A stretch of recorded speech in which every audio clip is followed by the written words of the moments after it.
y nuestro disertante es un investigador de la Universidad de Georgia. Eh, Así que bueno, espero que lo disfruten, que lo entiendan y al último que están todas las preguntas se puedan realizar. Gracias. Bueno, ¿empiezo ya? Sí. Sí, sí. Bueno, gracias a los chicos del Ateneo por la invitación. Sí, muy, muy contento de poderles dar esta charla. ¿Qué somos? ¿20? Ah, somos poquitos, buenísimo. Eh, a esta charla yo llegué porque la conocí a Caro Valdés allá en Córdoba, en el Foro Argentino de Genética Bovina, donde charlamos un rato y me invitó a darles esta charla.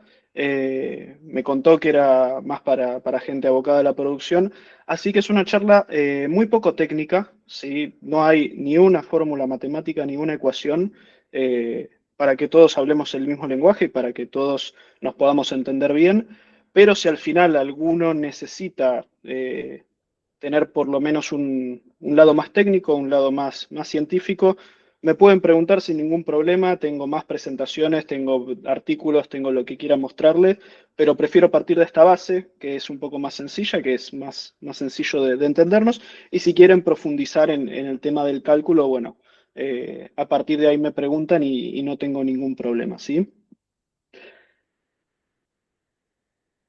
Y la charla primero me voy a arrancar a presentar un poquito y les voy a contar por qué yo les estoy dando una charla hoy, ¿sí?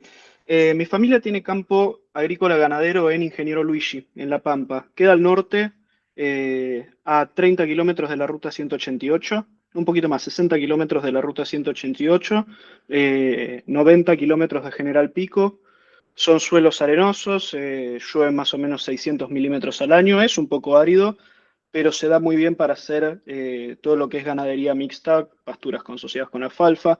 En una época se hacía ciclo completo, mucha gente lo sigue haciendo, nosotros ya nos dedicamos más a lo que es cría, porque bueno, determinadas situaciones de nuestra familia, pero es una zona que uno puede catalogar como ganadera mo- buena, del 1 al 10 quizás un 6 puede ser, un 7 a veces también. Como yo siempre estuve muy ligado al campo, hice una escuela agropecuaria de la Universidad de Buenos Aires, lo que me permitió entrar a agronomía en la Universidad de Buenos Aires y como se exige realizar un trabajo de grado, una tesina, me metí en la cátedra de mejora genética animal y decidí hacer un doctorado en la Universidad de Georgia, en Estados Unidos, porque bueno, es un centro muy importante en lo que es mejora genética, no solo animal, sino vegetal y genética humana también. Y bueno, terminé de hacer el doctorado y ahí me quedé haciendo el postdoc y siendo investigador. Y actualmente soy uno de los miembros permanentes de lo que es el grupo de mejora genética de la Universidad de Georgia. Somos un grupo no fijo, fijos somos 5 o 6, y el resto son variables entre estudiantes, postdocs, visitantes, etcétera. Más o menos manejamos 30 personas al mismo tiempo y colaboramos con muchísimas empresas y asociaciones de criadores, ¿sí? En general son contratos de investigación donde ellos nos dan los datos y dinero, nosotros ahora les cuento qué les ofrecemos, ¿sí?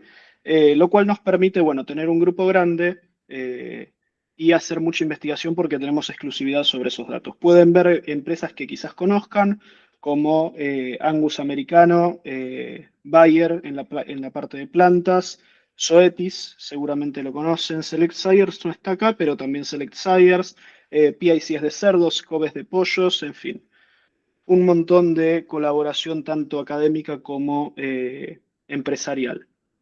¿Qué es lo que hacemos nosotros en la universidad? La principal actividad del grupo es desarrollar métodos estadísticos, matemáticos y computacionales para evaluaciones genómicas, ¿sí? Y edición de datos génicos también. Una vez que nosotros hacemos el desarrollo de todo lo que es las fórmulas matemáticas, los modelos estadísticos, etcétera, volcamos todo nuestro conocimiento en un programa de computadoras, ¿sí? Que se llama Bloop F90. ¿Sí? Esto lo salteo porque son mis contribuciones.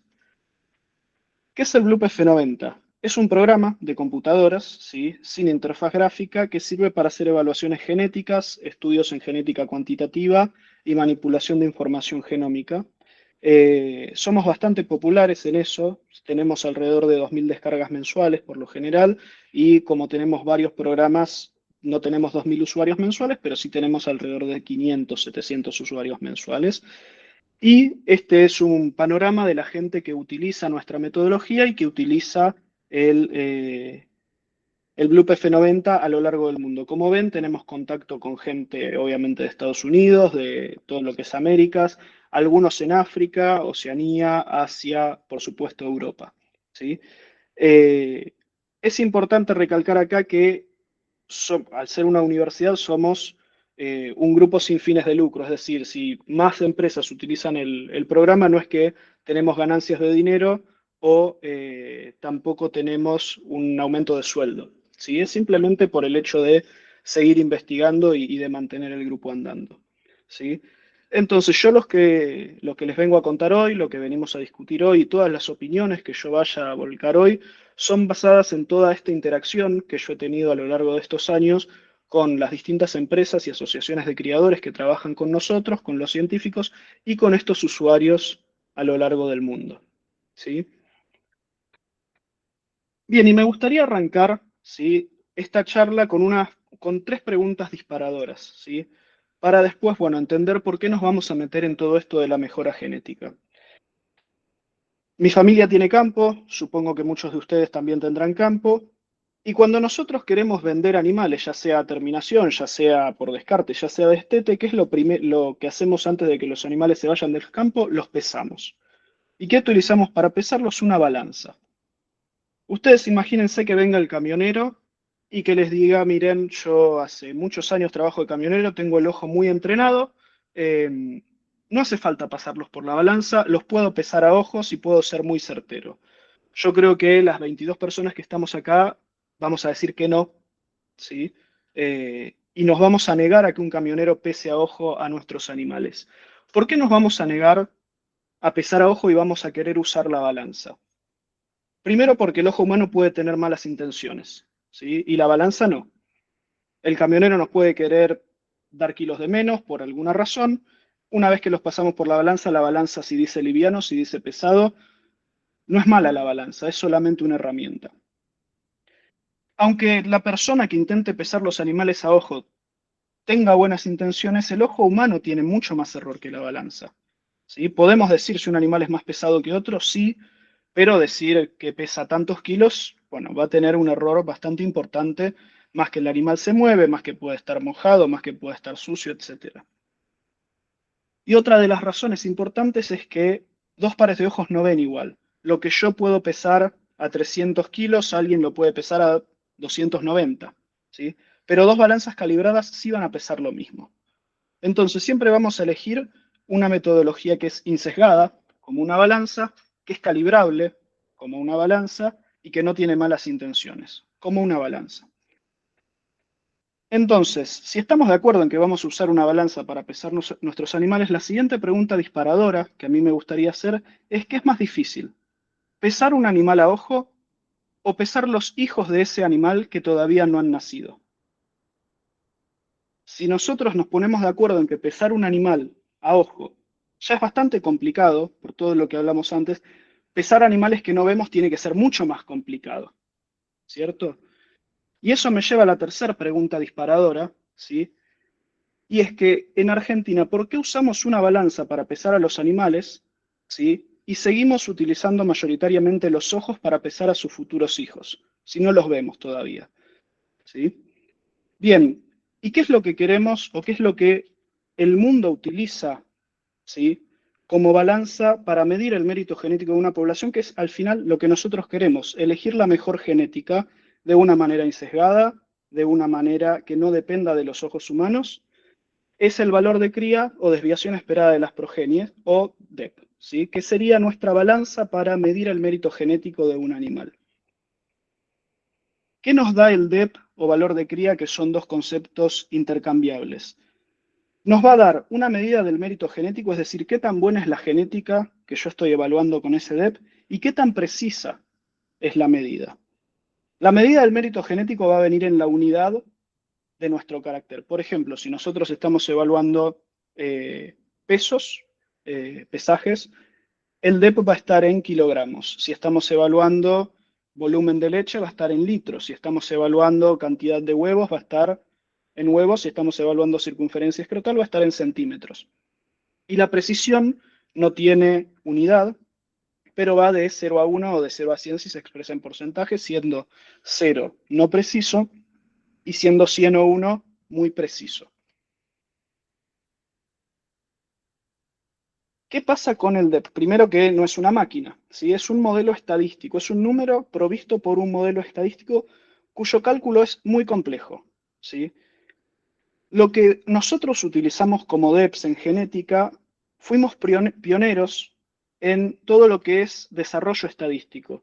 Una metodología muy similar se utiliza, por ejemplo, en exploración petrolífera, en econometría, es decir, son modelos estadísticos bastante complejos y por eso la mayoría de las empresas, al contratar un genetista, requieren grado de doctorado, porque entender estos modelos lleva bastante tiempo.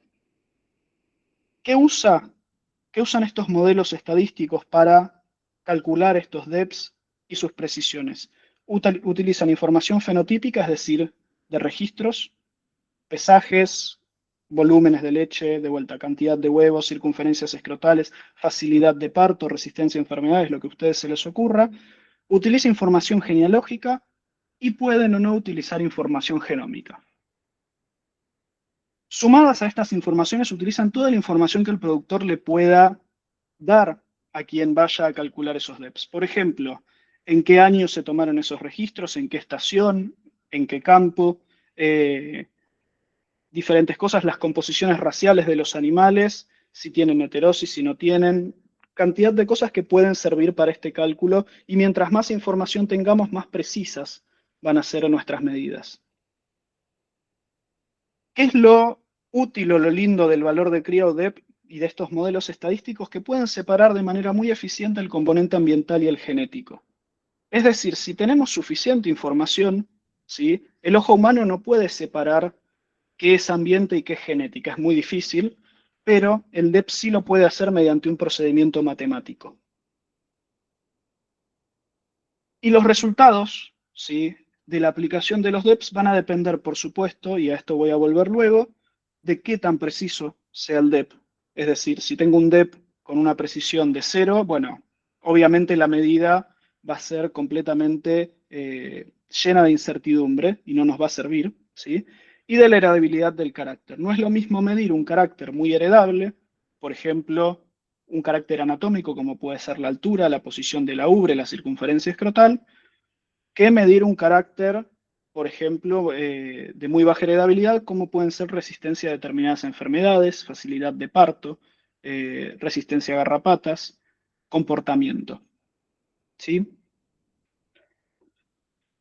¿Qué esperamos de un programa de mejora una vez que nosotros decidimos que vamos a medir mérito genético y que vamos a utilizar los DEPs? Todo lo que nosotros esperemos va a estar atado a un solo valor que se llama heredabilidad. Y la heredabilidad es un termómetro que nos va a decir qué tan nerviosos o qué tan tranquilos tenemos que estar con un programa de mejora. La heredabilidad nos dice qué parte de lo que vemos es genético y qué proporción es ambiental. Si tenemos una heredabilidad alta, nosotros vamos a poder observar cambios más rápidos, ¿sí?, mejora genética más veloz, y si no nos gusta algo que hicimos, lo vamos a poder revertir con mucha más rapidez. ¿Qué caracteres son altamente heredables? En general los anatómicos, ¿sí? Pueden tener una heredabilidad del 70%, es decir, que el 70% de lo que observamos es debido a la genética, en anatomía más o menos. Pero si tenemos heredabilidades más bajas, tenemos que ser un poco más pacientes. ¿Por qué? Porque todo lo que nosotros vayamos a hacer desde la parte genética va a tardar un poquito más de tiempo. Por ejemplo, si queremos cambiar el peso al nacer de una población, la heredabilidad es de alrededor 30%. Es decir, que 30% de lo que vemos es genético y podemos mejorar ese 30%.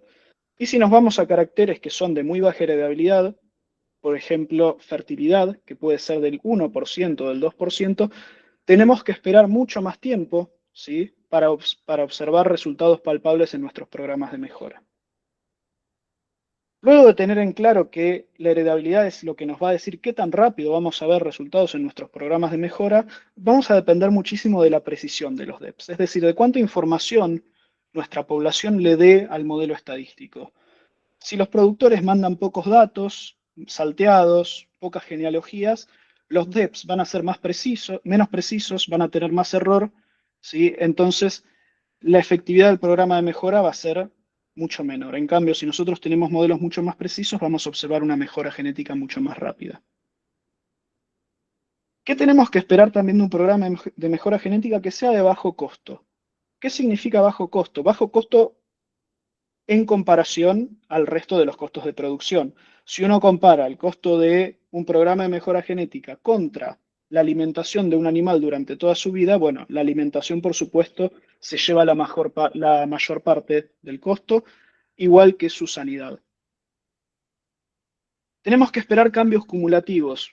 Por ejemplo, si nosotros cambiamos a una dieta mejor, ¿sí? Los animales van a tener una mejor ganancia de peso, pero si dejamos esa dieta, van a volver a tener una peor ganancia de peso.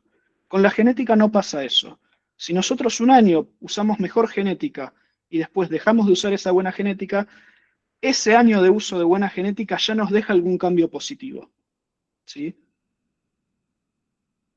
Y tenemos que esperar que sea a largo plazo. Estos son tiempos biológicos que dependen mucho del intervalo generacional. ¿Cuánto es una generación en bovinos de carne? Y alrededor de entre 3 y 8 años, dependiendo de qué tan rápido se sirvan las hembras de esa población y de cuánto sea la tasa de reposición. Pero no es algo que vayamos a observar en meses o un año, es algo que lleva tiempo. Y lo que también tenemos que esperar y ser muy consciente, y quizás lo repita bastante durante esta charla, es que la genética es un arte y una disciplina poblacional. ¿Vamos a ver cambios a nivel de campo muy evidentes?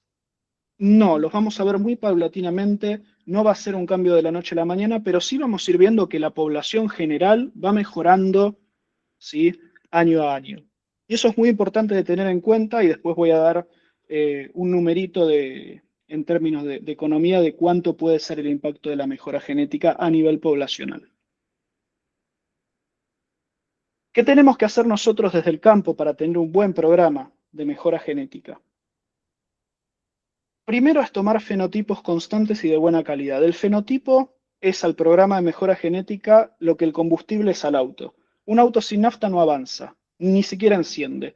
Y es lo mismo para un programa de mejora genética. La información que toma el modelo son fenotipos. De nada sirve tener un buen pedigrí, de nada sirve tener genotipos si no tenemos fenotipos para alimentar a nuestro modelo. Por supuesto, necesitamos recolectar genealogías porque eso nos va a dar la interconexión entre los distintos animales que nosotros tengamos. Y si es posible, genotipar. El genotipado nos acelera el progreso genético muchísimo porque nos es posible diferenciar animales cuando son jóvenes. Antes de tener acceso a información genómica, para, por ejemplo, diferenciar hermanos enteros, uno tenía que esperar a que esos hermanos enteros tengan fenotipo propio, tengan hijos con fenotipos, y recién ahí el modelo estadístico los podía diferenciar bien. Hoy, con la genómica, esos dos hermanos enteros pueden ser diferenciados incluso antes de tener fenotipo propio, por lo cual se acelera muchísimo el progreso genético. Por ahí pongo acá un poco el estamento ahí es un poco violento, pero puede ser bastante común que en los programas de mejora genética los productores quieran tener mejores DEPs, mejores valores de cría, y bueno, por ahí agregamos algún kilito más, algún kilito menos, y mentimos con los datos o no queremos ir a recolectar y ponemos lo que nos parece. Bueno, eso el modelo estadístico lo detecta, ¿sí? ¿Y qué hace al detectarlo? Le baja el mérito genético a esos animales, es automático. Entonces, siempre hay que dar datos constantes de buena calidad y que nunca falten a la verdad. ¿Por qué? Porque después eso termina siendo perjudicial para el propio productor que lo hace. Esto desde el lado del productor, ¿sí? Tiene que exigir noticias y mejoras constantes al programa de mejora. Hay muchísima investigación, pero muchísima dando vueltas. Se hacen muchos avances año a año y hay que estar constantemente actualizado. Y lo que tiene que hacer el productor, porque esos son investigaciones muy complejas, muy difíciles de leer, de digerir, es exigirle a quien lleva su evaluación genética, asociación de criadores, empresas, que les bajen esos conocimientos a tierra y que les cuenten qué hay de nuevo, qué nos puede servir, qué puede acelerar o qué nos puede mejorar la investigación que se está haciendo en las universidades y en el resto del mundo.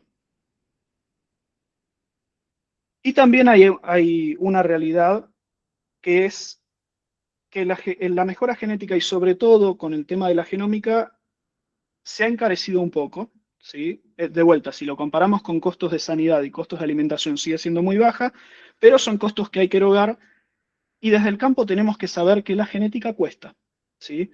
Si el genotipado nos cuesta 20, 30 dólares por animal, incluso 50, bueno, es quizás un costo que al principio parece gasto, pero en unos años, en unas generaciones, eso se termina convirtiendo en inversión. Entonces hay que saber que, bueno, la mejora genética puede venir con una erogación de dinero.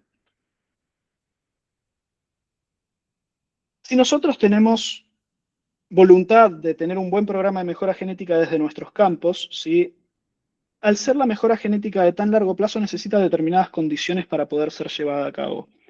Lo que primero tenemos que tener son recursos humanos competentes. Esto es muy, muy importante. La mejora genética es compleja y se necesitan tener recursos humanos súper formados, súper informados, súper actualizados para poder llevarla a cabo.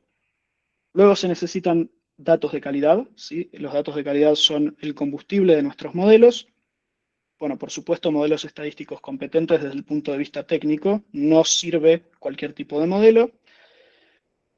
Tener buenos extensionistas o buenos profesionales que puedan llevar a cabo decisiones de selección inteligentes. No dejar los DEPs sueltos por los campos, sino que ayudar a los productores a tomar decisiones de selección y se requiere estabilidad. Como esto trabaja a lo largo de generaciones, no nos sirve cambiar a la persona que va a hacer la evaluación genética año a año. No, tiene que ser algo constante, que esa persona trabaje tranquila, que tenga datos todos los años, que sea el mismo modelo o el modelo ir mejorando, y esa estabilidad le va a dar a la mejora genética el ambiente que necesita para dar buenos resultados.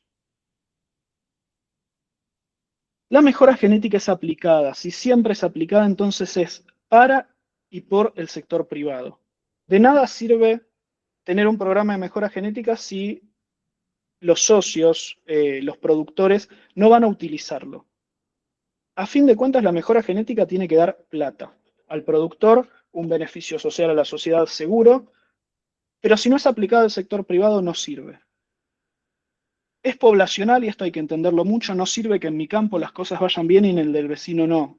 A mí me sirve que mi campo, que el del vecino, que el otro vecino, todos tengamos mejor genética, porque tarde o temprano esos animales se van a cruzar y no es que la mejor genética y la peor genética se cruzan y hacen algo bueno, hacen algo mediocre.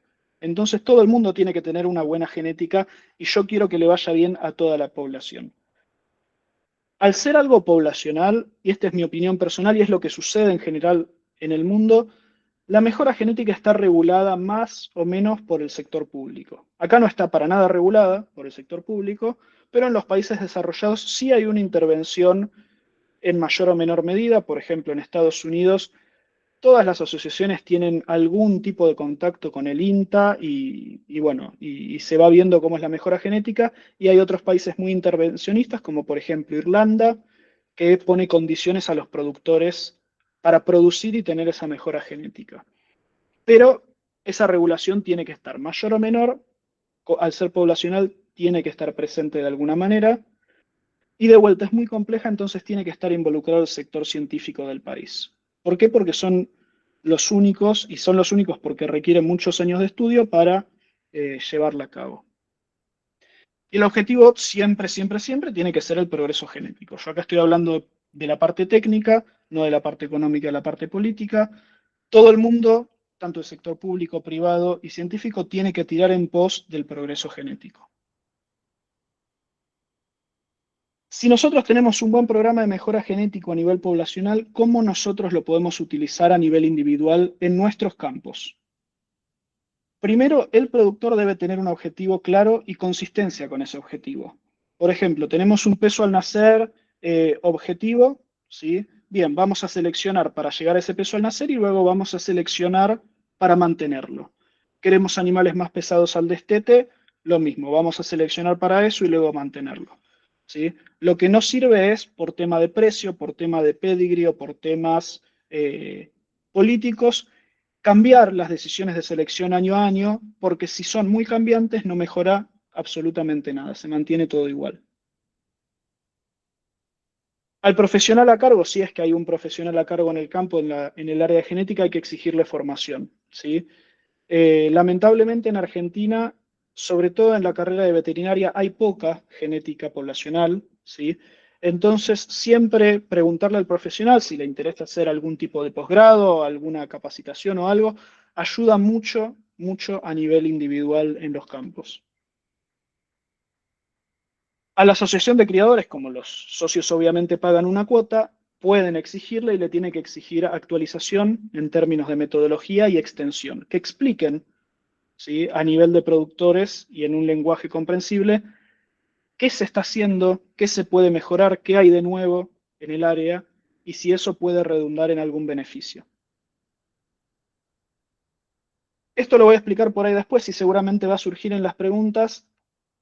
Para seleccionar a nivel individual, los índices de selección son muy, muy útiles. Por ejemplo, en Estados Unidos, en ganado lechero, tienen muchos índices, pero uno de los índices que a mí más me gusta es el mérito neto y está medido en dólares. Es decir, si un productor quiere maximizar ganancias, puede seleccionar animales basados en un solo número medido en dólares y ese número le va a servir a él para llevar a cabo todas sus decisiones de selección.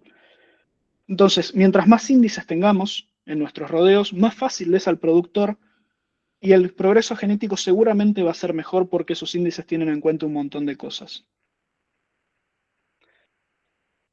Todavía en Argentina esto no se ve porque hay poca genómica, pero en los países más desarrollados que tienen más genómicas, los animales cambian de ranking porque hay mucha información que se va añadiendo muchas veces, y eso no quiere decir que si un animal antes era primero y ahora es quinto, haya pasado algo malo. Significa que ese animal tiene más información y el modelo se da cuenta que, bueno, no le correspondía ser primero, le correspondería ser quinto, y siempre hay que tomar los cambios de ranking como una mejora y no un ataque a nuestras propias producciones o a nuestros propios animales.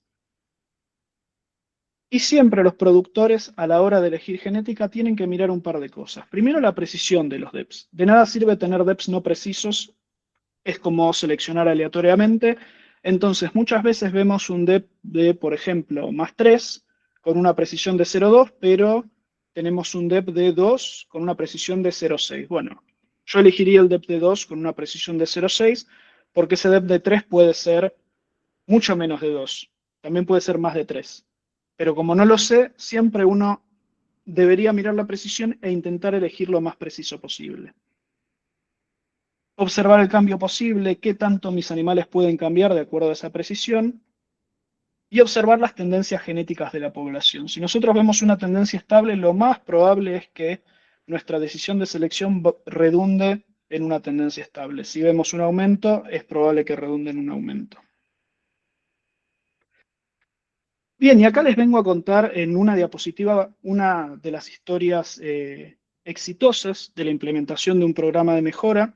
Este gráfico representa en el eje de las X tenemos los años, ¿sí?, desde el año 2000 hasta el año 2014, y en el eje de las Y tenemos lo que yo les contaba del mérito neto, medido en dólares.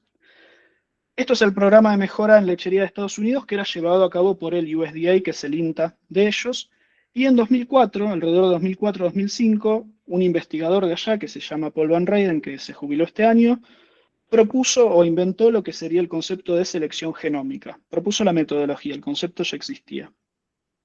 USDA habló con los productores, les pidió inversión, los productores le creyeron al USDA que había que hacer eso, ¿sí?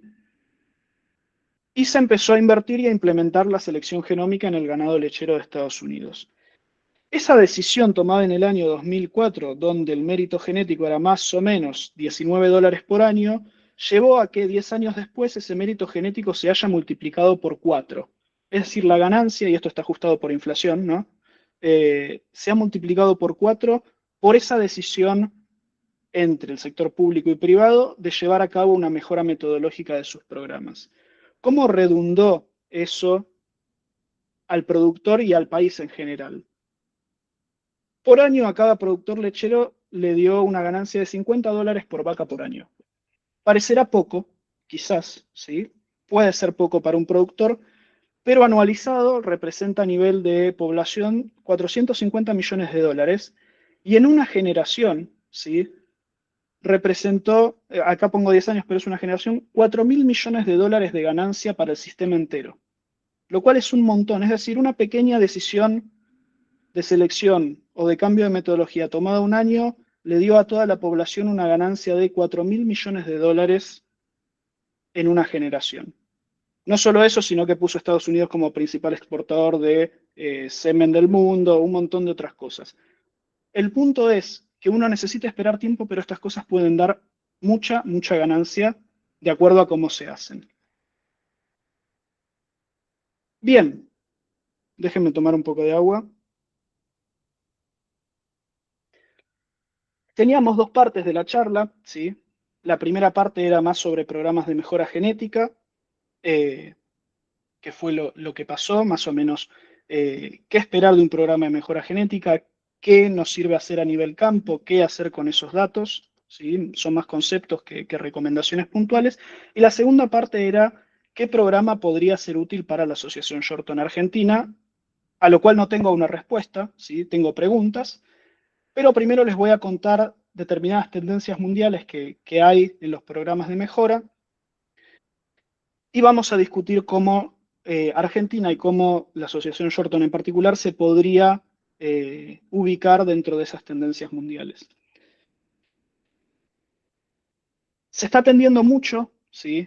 En leche, en carne también, en monogástricos por supuesto no, porque esos son empresas y no son productores, en hacer evaluaciones internacionales. Por ejemplo, la Asociación Angus de Estados Unidos está llevando evaluaciones que en conjunto con Canadá y Australia, ¿sí? Eh, En Europa hay una asociación que se llama Interbull, que tiene una evaluación que se llama Interbif, que ya incluye a 22 países que comparten distintos datos de razas cárnicas. Entonces las evaluaciones internacionales son una tendencia mundial, mucho más en lechería que en carne, pero la producción de carne lentamente va hacia evaluaciones internacionales. Se está aumentando el uso de modelos multicarácter. ¿Por qué? Porque en general los caracteres productivos ya fueron seleccionados durante muchos años y hay caracteres nuevos, ¿sí? Que están muy correlacionados con otros, entonces se los utiliza todos en conjunto en un modelo con muchas características. ¿Qué caracteres se están evaluando? Por ejemplo, se están junto con producción, se incluyen resistencia a enfermedades, se incluyen facilidad de parto, se incluyen docilidad, se incluyen caracteres de carcasa. Se está tendiendo a hacer evaluaciones multirraciales en respuesta a todo lo que es cambio climático y diversos cambios en el esquema productivo en muchos países. Los productores tienden a empezar a utilizar cruzas, ¿sí? O distintas razas dentro del mismo planteo. Eh, entonces, eso tiene que ser tomado en cuenta por los programas de mejora. Y los programas de mejora van hacia lo que son evaluaciones multirraciales. Sé de pruebas piloto en Brasil, donde juntan Nelore y Angus, por ejemplo, Brahman y Angus también. Si nos queremos ir mucho más hacia los países desarrollados, se está llevando mucho a cabo el cruzamiento entre ganado de carne y ganado lechero. Entonces se juntan todo lo que son las bases de datos ganaderas, cárnicas y lecheras, y las evaluaciones multirraciales son muy importantes en ese sentido. Esto es un tema metodológico. Antes los programas de mejora no se validaban, es decir, se validaban por observación, no mediante un procedimiento estandarizado y ahora se hacen. Y hay muchos nuevos caracteres, ¿sí? Sobre todo en monogástricos y sobre todo en países mucho más desarrollados, pero por ejemplo se empieza a estudiar mediante sensores cuánto come un animal, cuáles son los patrones de comportamientos, qué tan agresivos son, diversas nuevas enfermedades, resistencias a garrapatas, y hay muchísima investigación basados en estos nuevos caracteres. Lo que les mencionaba antes, los países tienden a generar y a desarrollar más índices de selección, primero para hacerle la vida más sencilla al productor, ¿sí? En vez de mirar varias DEPs, mira solamente un valor. Y segundo, porque puede ocurrir que uno seleccione por un carácter, pero que termine siendo detrimental para otro carácter. Un ejemplo muy claro es producción o pesos y fertilidad. ¿Sí? Mientras más productivo sea un animal, en general menos fértil va a ser, y los índices de selección ayudan a encontrar un óptimo entre dos caracteres antagonistas. Obviamente no gana Argentina, pero en determinados países, en los desarrollados y en vías de desarrollo, donde el Estado invierte y ayuda en el tema del genotipado y de la producción, hay mucho genotipado. ¿Sí? Por ejemplo, en Estados Unidos, la asociación Angus debe tener 2 millones de animales genotipados, lo cual es un montón. En leche hay alrededor de 10 millones de animales genotipados. Irlanda, que es un país que hace las cosas muy, muy bien, tiene 3,5 millones de animales genotipados, y esto continúa incrementándose año a año. Hay un aumento en la frecuencia de las evaluaciones. Y esto no es por algo genético, sino que es por un tema de negocios, ¿sí? Desde el sector científico y desde los centros de evaluación genética se les ha dicho a los productores que inviertan, que genotipen, que generen nuevos datos, y los productores han respondido muy bien, y al poner más plata exigen resultados. ¿Y qué exigen? Por ejemplo, tener más evaluaciones anuales. Acá en Argentina estamos acostumbrados a tener 2 o 3 evaluaciones. Bueno, por ejemplo, en los países desarrollados se tiene una evaluación por semana. Es decir, todas las semanas en Estados Unidos se calculan nuevos DEPs con los fenotipos y genotipos que llegan desde los campos y se los devuelven a los productores. Entonces, la decisión de selección pasa a ser algo casi en tiempo real. Ahora voy a hablar de estos últimos 3 puntos, ¿sí? Un poco más en detalle. Desde el punto de vista gubernamental se considera la genética y a los programas de mejora como un activo estratégico, ¿sí? Hay muchos gobiernos que le están dando mucha atención a esto. Nosotros hemos tenido muchos contactos con distintos países que uno puede juzgar no ganaderos, pero que quieren empezar a implementar esto. Ejemplos, Corea del Sur, Kazajstán, Rusia, Irán, Israel, Etiopía. Todos estos países nos han contactado por el tema del software. ¿Para qué? Para empezar a tener evaluaciones genéticas propias. ¿Por qué? Porque los gobiernos lo consideran como un activo estratégico. A medida que la tecnología y que la metodología va avanzando, estamos observando separación entre países. Mientras los países desarrollados o los que invierten mucho despegan, el resto se va quedando en el tiempo. Y hay todo un tema de localidad versus globalidad que ahora voy a discutir y que está pasando mucho acá en Argentina. Bien, acerca de lo que es el activo estratégico, más o menos lo mencioné, ¿sí? Los gobiernos, ¿sí? Impulsados un poco por el sector científico, pero también por todo tema de sanciones, de sanidad, etcétera, no quieren que la producción alimenticia quieren desacoplar la producción alimenticia de los países con respecto al mercado internacional, lo cual tiene sentido. Entonces están invirtiendo bastante dinero en tener planes de mejora genética propios para depender lo menos posible de genética importada. ¿Sí? Esto empezó luego de la genómica, de la revolución genómica en el año 2007, ¿sí? Y ahora vemos países que uno no esperaba, pero que empiezan a invertir y empiezan a hacer las cosas muy bien para evitar depender de otros.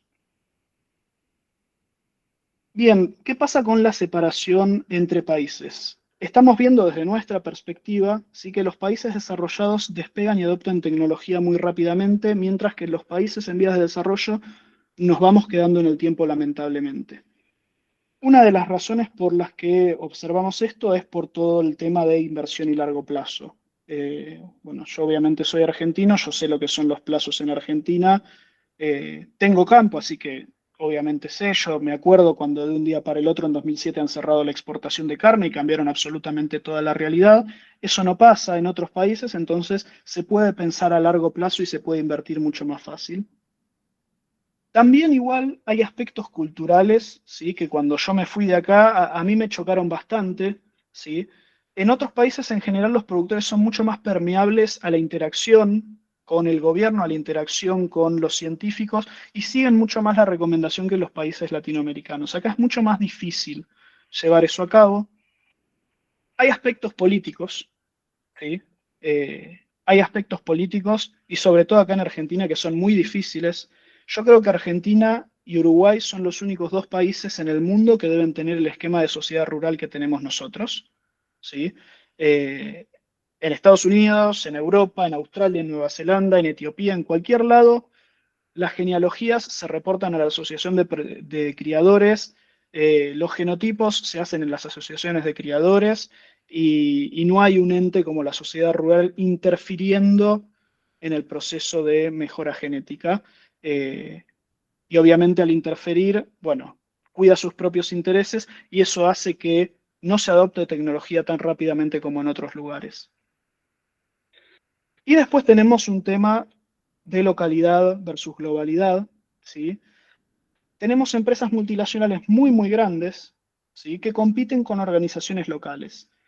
Y obviamente tienen un grupo de vendedores muy eficientes, tienen mucho recurso y le llegan mucho mejor al productor que las organizaciones locales.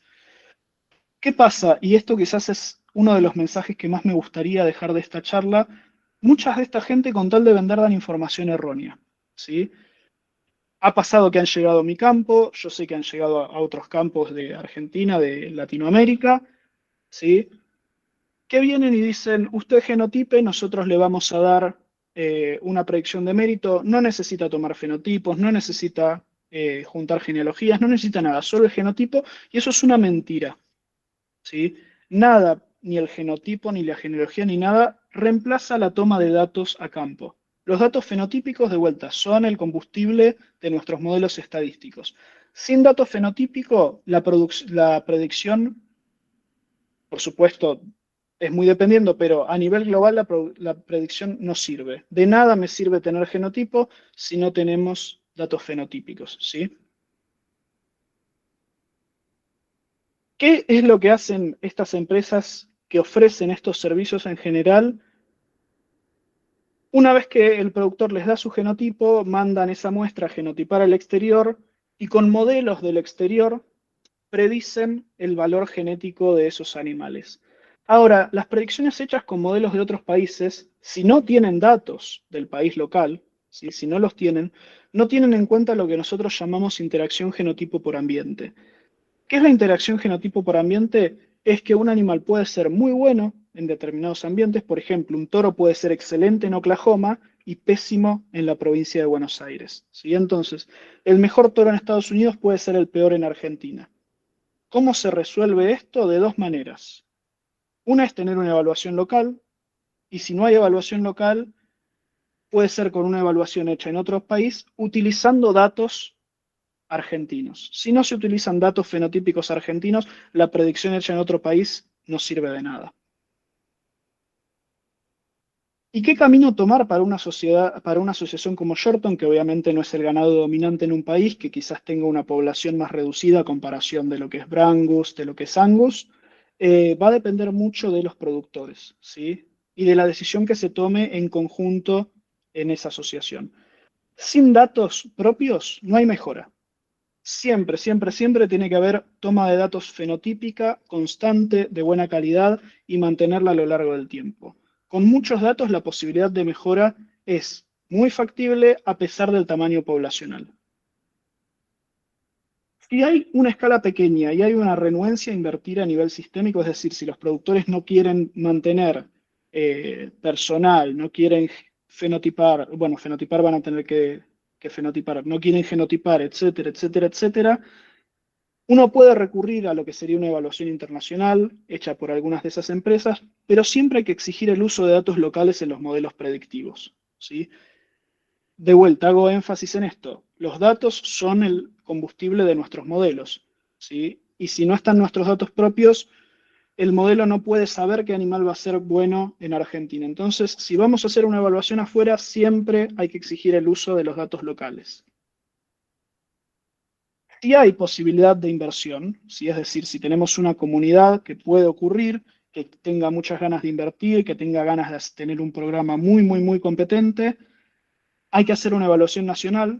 Un ejemplo muy claro de esto es el SUL, que es una evaluación en Uruguay para ovejas, ¿sí? Que es excelente, muy chiquita, pero excelente a nivel técnico, que puede importar genética extranjera. Yo no estoy en contra del uso de genética extranjera. Se puede utilizar genética extranjera en los rodeos, pero hay que seguir los procedimientos adecuados para que esa genética extranjera sea debidamente incorporada, ¿sí? ¿Qué significa esto? Que si yo hago estos procedimientos estadísticos, puedo detectar esa interacción genotipo por ambiente y puedo decir si un toro que era bueno en Estados Unidos va a terminar siendo malo o no en Argentina. Y este procedimiento para importar información genética en Argentina no se usa, ¿sí? Yo conozco las evaluaciones de acá, sé que no se usa de ninguna manera.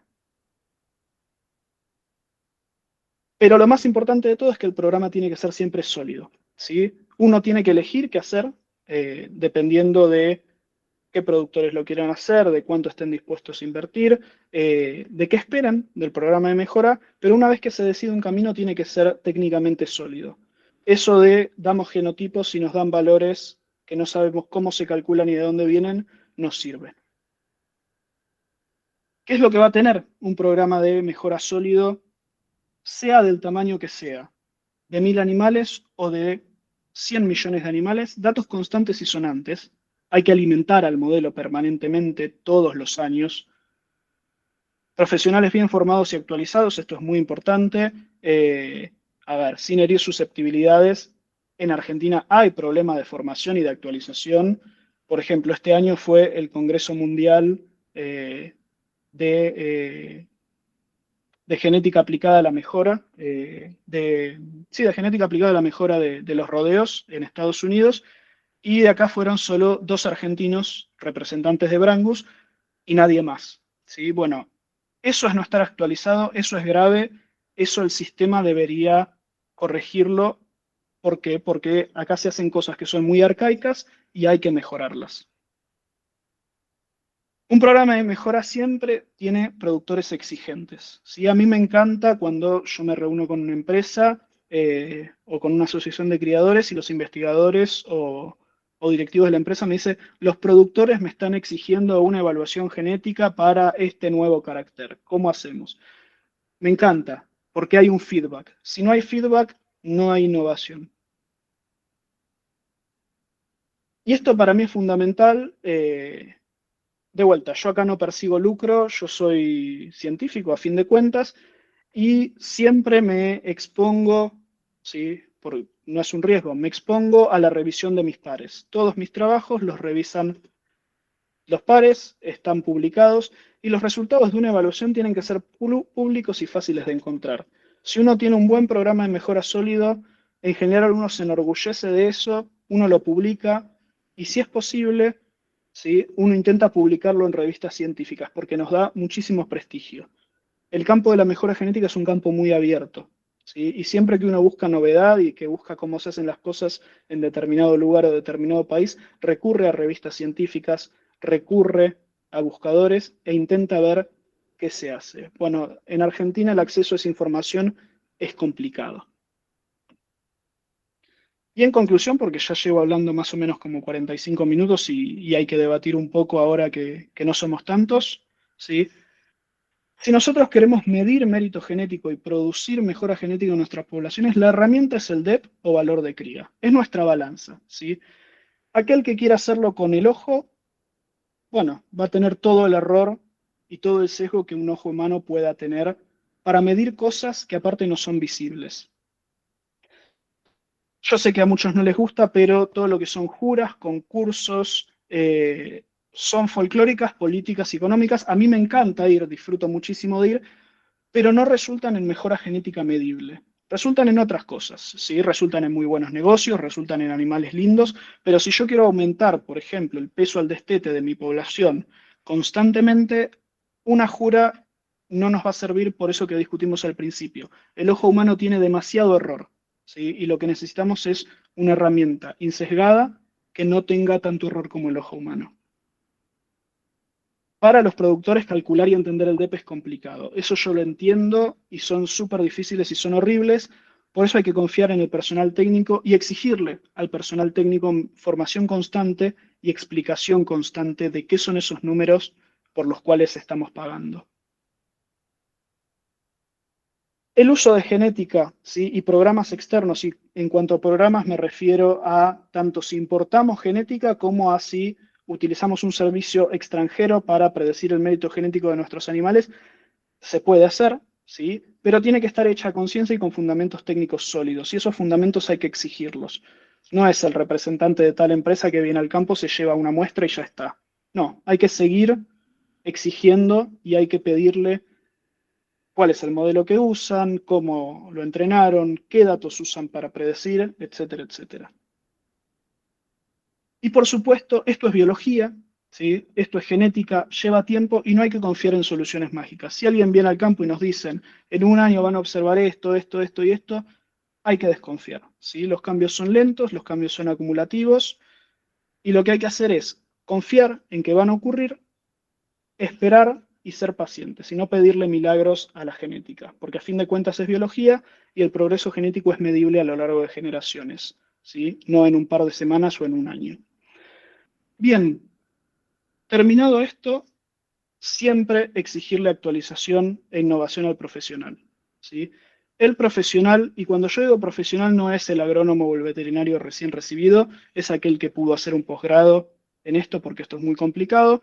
Siempre hay que exigirle actualización, innovación y explicación.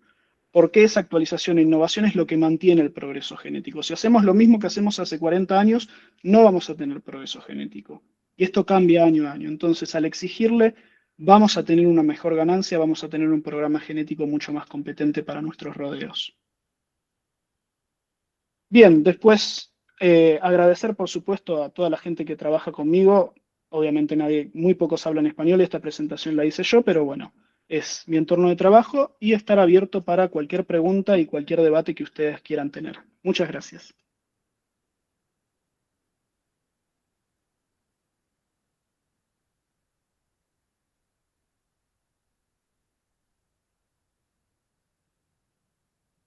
Pueden hablar nomás, ¿eh? Bueno, si tienen alguna pregunta pueden dejarla en el chat, que las vamos a ir leyendo. O pueden abrir el micrófono también, no hay problema. Sí, yo tengo una consulta relacionada a cuando explicaste lo de contratar un servicio extranjero para que haga la Sí, genómica. Decías de pedir o solicitar que utilicen datos de la Argentina. ¿Esos datos o sea, se supone que el servicio que yo contrato, yo tengo que saber de antemano si tiene acceso a datos del país o yo le tengo que proveer acceso a datos del país en sí mismo? ¿O qué datos sería? bien, es una buena pregunta. Vos podrías preguntar cómo funciona es la manera siguiente, ¿sí? Eh, Uno le da una muestra de los animales a genotipar, ¿cierto? Y lo que ellos tienen es una serie, algo que se llama efectos de marcadores, es decir, cada marcador genético de ese panel tiene un valor numérico, ¿sí? Entonces es básicamente una multiplicación del genotipo de tu animal contra esos valores numéricos. Lo que hay que preguntarles es cómo calcularon esos efectos de marcadores, ¿sí? Si esos efectos de marcadores fueron calculados con datos de Argentina, no necesariamente de tu rodeo, eso sirve, ¿sí? Ahora, si esos efectos de marcadores fueron calculados con un rodeo de Estados Unidos, y va a estar muy lejano a lo que es la realidad productiva del país nuestro, ¿no? Eso hay que pedirle. En términos de dato propio, a ver, sería ideal que si uno tiene fenotipos propios, se los pueda dar a esa empresa y esa empresa reestime esos efectos de marcadores y lo haga. Yo no creo que lo vayan a hacer, pero uno puede ofrecerlos y ver qué pasa. También el problema es que muchas veces los técnicos que van a campo a vender estos productos no saben de esto, ¿sí? Entonces es muy probable que ante esa pregunta, bueno, toque hablar con alguien arriba en la cadena, ¿sí? O sea que contratar un servicio extranjero puede ser hasta problemático. Sí, por supuesto. Problemático y caro, porque muchas veces no es la consecuencia que tenga, sino que es la incertidumbre de medir lo que vaya a pasar, ¿sí? Si uno utiliza, por ejemplo, la predicción de una empresa, bueno, yo no, a priori está mal teóricamente, ¿sí? ¿Por qué? Porque no uso los datos propios. Puede que exista la probabilidad de que no esté tan mal, puede que sí, pero uno no puede medir qué tan mal o qué tan bien está. ¿Sí? Entonces es la incertidumbre misma. Puede salir más o menos bien, puede salir muy mal. ¿Sí? Claro, es una evaluación simple de costo-beneficio, no lo hago. O sea, suena complicado para el productor promedio, digo. ¿A qué te referís con productor promedio? Claro, por ¿Al ejemplo, yo productor comercial o que está en la genealogía de la asociación? no, al comercial. Yo, por ejemplo, soy asesor y Bien. veo que esto que vos me planteás y no veo a ninguno que lo quiera hacer, por lo menos. O no llevarlo a ese Primero grado de que, complejidad. claro, a ver, porque hay dos cosas, acá hay dos cosas distintas y hay dos niveles de productores. Al productor comercial, a ver, si es la nada misma contra eso, quizás le sea beneficioso, ¿sí? Le puede ser beneficioso. Ahora, por ahí por el costo, lo que le sea más beneficioso sea comprar semen a una buena cabaña local, ¿sí? En donde puede medir el cambio posible, en donde puede medir las consecuencias de usar esa genética, que gastar plata genotipando animales comerciales. ¿Me explico? Sí, se entiende. Más por ese lado. Si si la pregunta es para el tema de cabañas y, por ejemplo, de productores que están inscritos en el tema del pedigrí y todo eso, bueno, ahí sí es nocivo y ahí yo recomendaría no hacerlo, salvo que se tenga el conocimiento de cómo funciona el modelo predictivo de estas empresas tan grandes. Comprendo. Muchísimas gracias. No, de nada. Y acá que hay una pregunta en el chat, ¿qué herramientas podemos usar para hacer más atractivas las tomas de datos? Eh, es una excelente pregunta, ¿sí? Es una muy buena pregunta y eso va a depender mucho de qué fenotipo se quiera mejorar, ¿sí? A ver, si estamos hablando de pesos y necesitamos pasar los animales por una balanza. Eh, la realidad es que se hace investigación en utilizar cámaras, en utilizar inteligencia artificial para pesar a los animales mediante fotos. Y bueno, a ver, no son tan precisas, le erran por bastantes kilos. Entonces, eso es problemático, ¿sí? Ahora, por ejemplo, en términos de comportamiento, Shorton no es una raza problemática, ¿sí? Entonces a Shorton no le puede ser interesante, pero por ejemplo en Nelore en Brasil, lo que seguramente se termina haciendo en unos años sea mediante videos al comportamiento de los animales, medir un fenotipo en términos de docilidad y poder seleccionar basado en esos videos. ¿Sí? Que eso se hace en muchos países también. La pregunta es, ¿qué se quiere mejorar? ¿Cierto? A nivel, por ejemplo, si queremos mejorar carcasa, hay muchas investigaciones y hay frigoríficos extranjeros que sí lo hacen, que es mediante fotos a la res, calcular área de ojo de bife, calcular marmoreo, que es muy importante, eh, pero bueno, depende siempre de qué características se quieran seleccionar, ¿sí? ¿Y cómo atraer al productor a que tenga más datos? Bueno, con mucha extensión, sí hay que explicar que así como hay que vacunar contra aftosa todos los años, así como que, bueno, obviamente se recomienda vacunar contra diarrea neonatal, contra carbúnculo, porque la verdad que sale 2 mangos esa vacuna, también se recomienda tomar fenotipos, ¿sí? Explicarle, contarles historias de ¿cuánto puede ser la ganancia? Por ejemplo, esto que yo les contaba, $50 por vaca por año solo por hacer toma de datos y así poder terminar convenciendo al productor. No sé si terminé respondiendo.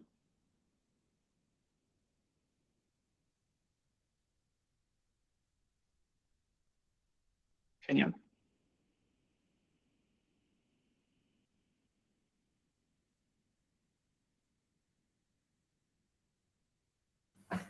Matías, te hago una consulta. Sí. Ujú. Eh, ¿Cómo arrancarías vos un proceso de genómica teniendo en cuenta que en la raza acá en Argentina el N es muy chico, la toma de datos casi que inexistente, y bueno, la genética que se utiliza es mucho nacional y algo de Estados Unidos, porque creo que la asociación ha tenido invitación para formar parte de todos los datos de la American Shorthand Association de allá, y bueno, Ujú. no hubo mucho quórum, me parece, como para unirse al sistema.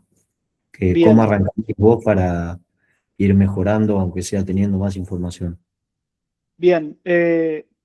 Primero una aclaración. Unirse a la evaluación de allá sería, a ver, técnicamente sería sólido porque se utilizarían los datos de acá, ¿cierto? Entonces, eso no sería una mala interacción técnica, eso sería una buena interacción técnica. Pero habiendo aclarado eso, lo primero que hay que ver es si hay interés en hacerlo, ¿sí? De los distintos actores y si hay alguna fuerza traccionadora que arranque el proceso, ¿sí? Porque es algo que se va a ver dentro de varios años. Si los productores no están convencidos, si los directivos de la asociación no están convencidos, si nadie, por ejemplo, en el Estado, exige que esto ocurra, bueno, la realidad es que no va a ocurrir. Una vez generado el convencimiento, antes de invertir en genómica, lo primero que se necesita hacer es toma de datos. ¿Cuántos animales hay en la genealogía? ¿O cuánto corresponde el rodeo Shorton, más o menos, en Argentina, en número? No sé, creo que en rural se inscriben algo de 200 animales por año. 200 animales por año, es decir, a ver, si consideramos 20 años, es un pedigrí de 4.000 animales. Es chico, sí, pero se pueden hacer cosas. Con eso no es que no se pueden. Lo que sí es que al ser tan chico, y van a requerir que la toma de datos sea muy importante, ¿sí? E intentar convencer al productor de, bueno, ¿qué es lo que queremos mejorar? ¿Qué queremos mejorar en Shorton? ¿Queremos mejorar, por ejemplo, marmoreo? Bien, si queremos mejorar marmoreo, sí o sí vamos a tener que empezar a pesar a los animales. ¿Por qué? Porque el marmoreo va a estar correlacionado con esas características. Entonces, es todo un proceso de convencimiento, es un proceso de aprendizaje para los productores y lo principal es que arranque la toma de datos, ¿sí? El genotipo por sí solo, y menos en una población tan chica, no va a ser absolutamente nada. Otra cosa que podría ser útil, ¿sí? Pero no digo que vaya a ser, es por ejemplo que se encuentre que el Shorton sea muy útil en cruzas y que una raza más grande quiera que Shorton tenga su evaluación genética para elegir animales para cruzar. Bueno, en ese caso se generaría un incentivo para empezar con todo esto, ¿cierto? No sé si más o menos respondí, pero si tengo que dar una sola línea, convencimiento a los actores y a los productores y actores de lo que es la asociación y toma de datos. Sin toma de datos no se puede hacer demasiado.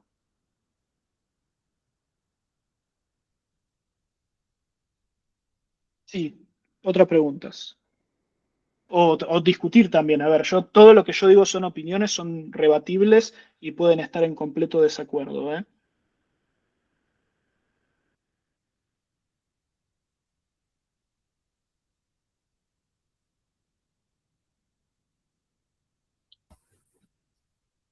Bien, no sé si alguien más tiene alguna duda o algo. Si no, cualquier cosa, bueno, ahí Matías también dejó su mail. Cualquier cosita post charla si les surgió algo o en el transcurso de los días, no hay problema, se pueden comunicar con él. Sin ningún problema, me pueden escribir cuando ustedes quieran. Eh, para entender lo que pasa por debajo, sí es muy técnico, pero bueno, para empezar es información valiosa saber qué se puede generar con esto, qué esperar, qué no. Y por favor, contáctenme para todo lo que necesiten, ¿sí?